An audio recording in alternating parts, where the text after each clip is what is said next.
What is up, guys? It is the NJB here, and today I'm going to be making this video, and the question I'm going to be answering is, should you buy Star Wars Battlefront 2? So there's been a lot of controversy about this game, and it is a game that right now I am enjoying, but I do understand there are a lot of problems with this game, and a lot of problems that EA really thought they could have gotten away with, but they didn't, and that's a good thing. So I'm going to be talking about if you should buy this game or not. I'm going to give you guys some reasons, and yeah, so let's get right into it.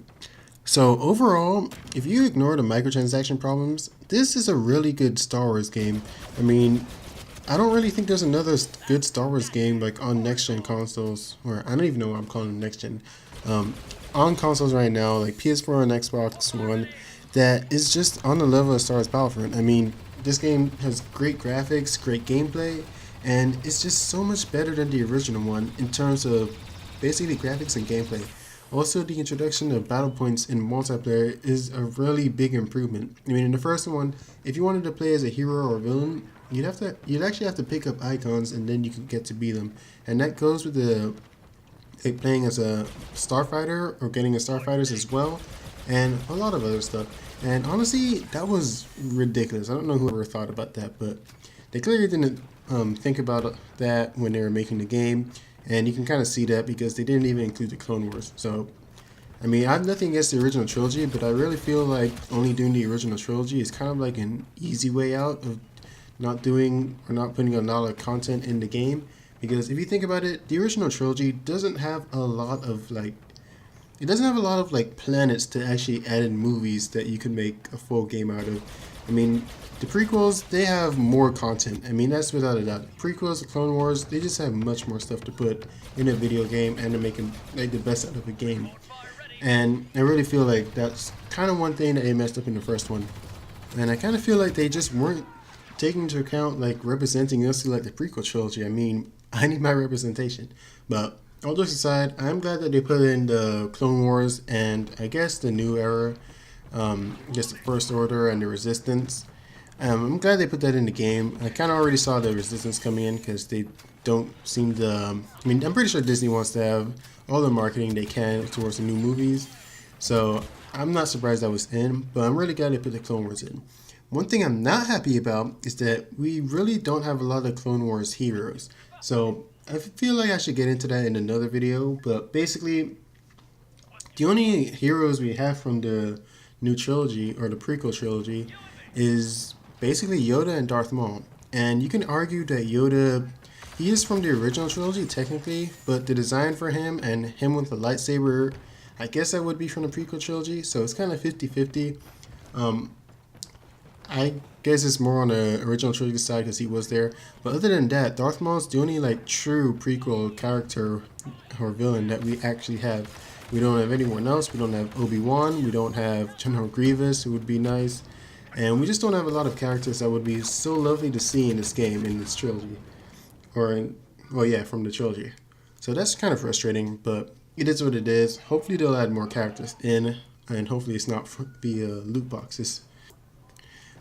I think I did kind of briefly talk about graphics already, but the graphics in this game are fantastic, and they're some of the best graphics that you've seen like in any video games right now. And if you got an Xbox One X like me, and even if you don't have a 4K TV, the game looks great, and it's going to look better on a standard Xbox One and a standard PS4 and a PS4 Pro. So even on a 1080p screen, it's not a massive difference. I mean, I compared my One X to my standard PS4 on a 1080p screen. My smaller one, I saw a difference. The bigger one, not so much, but it is slightly better, and I feel like it does run better. So it really does take advantage on the more powerful consoles, especially if you're on PC. And it's just really nice to see a really good-looking Star Wars game on consoles and PC. So that's another benefit of this game. In terms of gameplay, the gameplay is really, really good. I mean, in the first Battlefront, I found it pretty stale, and if it wasn't a Star Wars game, I honestly don't think it would have sold at all, because the gameplay was stale, it was kind of boring, and it just wasn't like addicting like some other games, and it was just kind of hard to get into. This gameplay, I feel like it's just really good. It's just really fun to play, it's consistent, and it just fits nice into the Star Wars theme. And it really does feel like kind of like a real good improvement of the original Star Wars Battlefront. It's not just like a random, like just another Star Wars game. It really feels like it was kind of like improvement on like the original Star Wars Battlefront like series, and that's really nice. I really like it. So I feel like the gameplay is a really good feature in this game. You'd really have to play it. You can kind of tell from how I'm playing it on screen, but you really have to play it to kind of like understand it. But it's good, it's solid, and is pretty much miles ahead of the original one in my opinion. So that's one thing about the gameplay. Also, the Starfighter controls and just gameplay in Starfighters is also good.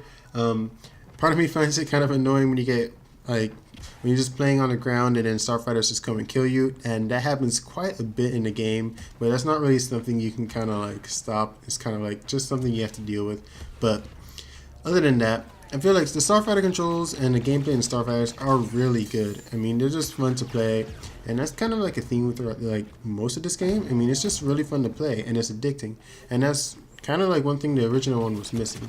So I know I was saying that quite a bit, but it's because it's the truth. It's like you really notice it when you're playing this, and you just really have a good Star Wars experience, like in my opinion.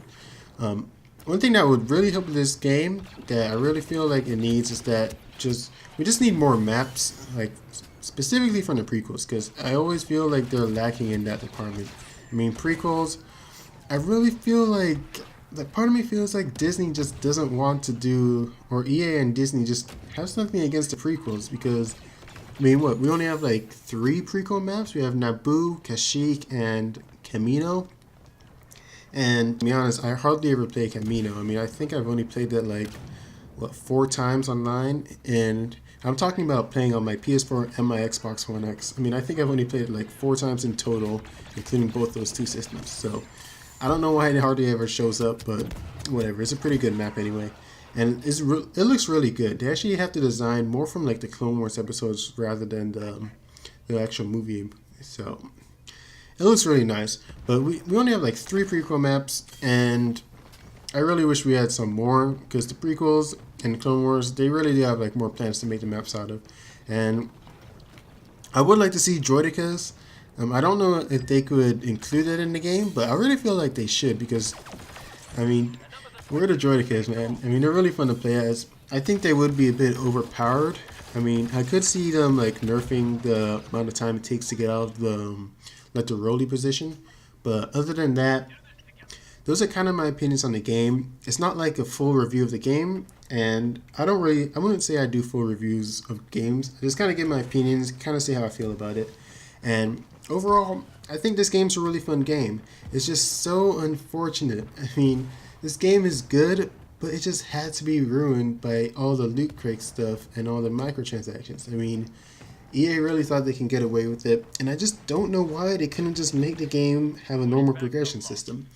But if that's the reason that you don't want to get the game, if you're really strongly against the microtransactions and you really hate that and you don't feel like getting the game just because of that, I'm not going to force you to. Well, obviously I can't, but I'm not going to like try and beg you to get the game anyway.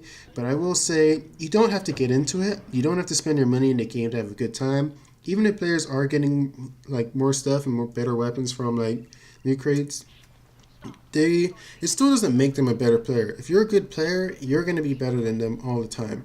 I mean, trust me, I do pretty well in this game, and I'm better than most people, and I hardly even open loot crates. I don't get so many star cards, and I'm talking about because I play on 2 different consoles, and I don't always have time to play, so my level is kind of like different on both. I guess it's higher on PlayStation, but I'm always like beating people, and I don't open loot crates all the time. I never spent money on the game, even when I had the chance.